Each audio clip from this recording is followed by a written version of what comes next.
Evening everybody, sorry about the wind, if you can hear a bit of wind noise. Tonight I'm just going to show you a very quick one.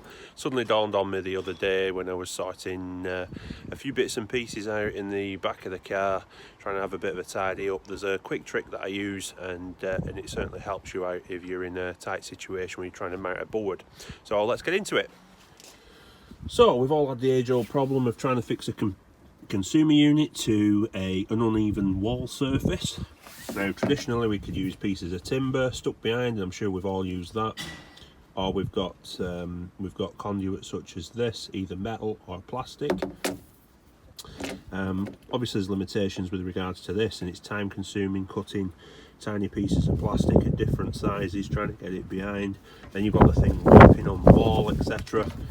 What I came up with a few years ago, something that we've hopefully all got in our arsenal of supplies, is use a traditional coupling, 2 long reach bushes, and hey presto, put that in the back of the consumer unit, fix it to the wall.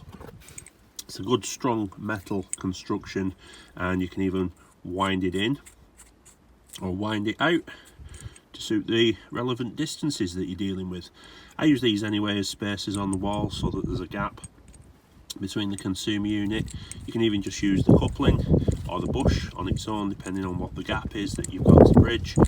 Obviously if you want, you can use the short reach versions. So for anyone who doesn't know, you probably may not know, there's your short reach and your long reach bushes. So you can see there's 2 different versions that you can buy. So that's pretty much all I've got for this one.